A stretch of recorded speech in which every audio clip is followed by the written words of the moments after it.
Alright, hey tubes. So I realize it's been a heck of a long time since I've done a video, and I do apologize for that, but they should start coming back pretty regularly. As you can see, I've got new fenders, and yeah, they look really tall, but that's a hazard of the Jeep style fenders that I like because I can work off the tops of them. It's one of the main reasons. Of course, they're heavy gauge steel, so you can stand on them and all that fun. And I've got to get it back together. I'm just waiting on some decent weather. As you can see, it's a little too cloudy and moist uh, right now. There's a little bit of mud to show you, but we got an inch and a half of rain, thankfully. We have needed it. I mean, that's the tallest grass we've got, guys. It's horrible. I mean, it's absolutely horrible how dry it's been. But it is, like I said, it is starting to rain. We've got a little bit of rain. You know, that's some of the best spot we've got is right there in front on the other side of the fence, and that's just because we've kept the cattle off of it. Because there on the other side of the trees is a big field that we cut and bale for native hay. But of course there's the equipment, which I'm starting to gear up and get them to rolling, which leads us to the next thing. Yes, we're standing out in front of the shop. And we have the 4430 in it. And dear goodness, whoever had this before me did not know what a power washer was. And granted, I have been a little bit lax on washing it myself. And you notice the backside of it is pretty clean for the most part. And it's got some oil and stuff all over it that I need to clean up. But, you know, it's all in all pretty clean compared to, you know, some of them. But all that dirt that you're seeing there, or at least 90% of it, come from its previous owner. And I'm fixing to show you where it has been sitting for all this time. And ta-da! Let's see if I can get some light in there and let you see a little bit better. Ta-da! We've got the floor out of the 4430, trying to trace down an electrical issue. And if you see that red, you trace it on back, and it comes on down to that little itty bitty dude right there, which I have been looking for quite some time. That is the neutral safety switch of this tractor that I said I would get fixed. Let's get you off your side. What do you say? Get you off that tire so you can actually see where I'm pointing and all. And it's right there behind, well, at the end of my light, behind those two pipes, two hydraulic lines. And once again, that is the neutral safety switch. So this tractor is not supposed to be able to start without that bright yellow one there in neutral.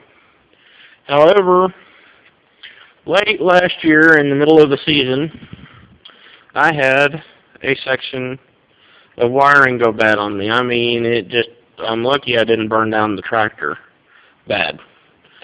Big old section of it that I had to splice, and let me keep the light up here where y'all can see.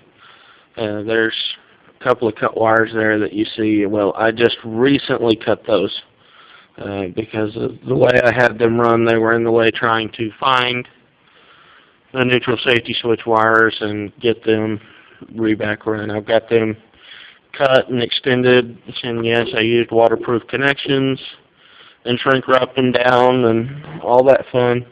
I know you're supposed to solder them. Well, I hate taking the time to solder lines like this. A typical butt connection will last you, you know, good long time, not save any issues, especially if you go ahead and take care of it. Wrap it up right, use the waterproof connections, it keeps them in place. You know, they don't corrode. But anyways, here's this hoop right there that you see is actually how I bypass the neutral safety switch. And it connects, I'll have to cut that hoop and attach it to those wires that you see hanging down with the little black end.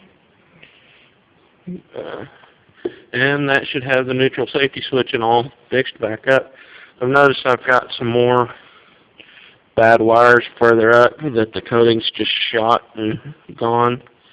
And I'll probably take the time and wrap those properly as well. But it has been a booger trying to find that and get to the cable. As you can see, I mean, I've got the interior of this tractor just practically torn out of it, you know, so that I could get to it all. And that in there is where all that dirt has come from. It's just been sitting up there, keeping in heat when it's running, making things hotter, which is not a good thing, especially seeing as how on real long hard runs with swather actually get into some decent hay. This thing kind of likes to start creeping up on heat, which I'm going to have to get a new radiator for it. I mean, they've got over a third of that radiator blocked off, you know, leaded up to keep it from leaking, which at the time I didn't have the money to replace it and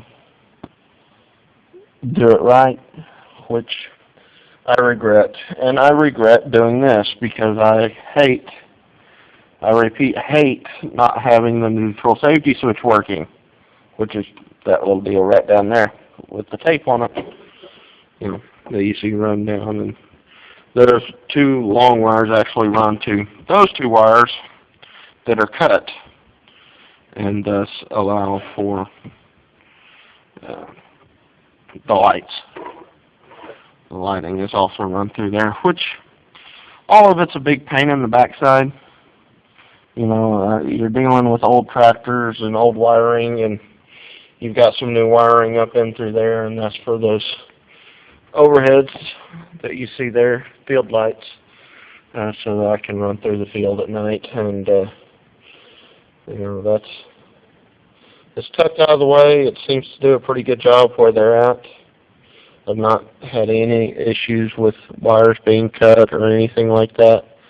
And you noticed, well, I don't know if I showed you or not in the last video, but I've got some custom gauges up there because the ones that were on here went out on me, and they were just not cool. I couldn't trust them, and when you can't trust them, you either fix it or replace it. And John Deere wanted more than what it was going to take to replace it with these, so I got a nice set of custom gauges on them. When I turn the lights on, woohoo! They glow. Of course, green. Gotta keep the green background. Love the John Deere green. Well, tubes, sorry about that. It was just kind of a brief interruption there. My dispatch called. I am a full-time EMT here in Duncan, and I am unfortunately on call today, so this project is now going to have to sit while I run to town and take care of my other job. So for some reason they don't like it when I don't show up. But anyways, that's what's new with me, tubes. You know, shut off my gas here. It's, you know, gets a little bit expensive. And of course, guys, gotta love the Victor equipment. Only way to go. I don't care what they say. Radnor's the same thing, blah, blah, blah. No, it's not. Radnor is the substandard for Victor. Yes, it's made by the same company, but if it doesn't meet Victor's quality, it does not get that stamp. It gets the Radnor stamp. Well, that's why I have Victor. Yes, it's going to cost more, but they seem to last longer. So, well, there's the cattle. And, you know, as always, rate, comment, subscribe, click like if you like it. And, as always, once again, God bless you, and have a nice day.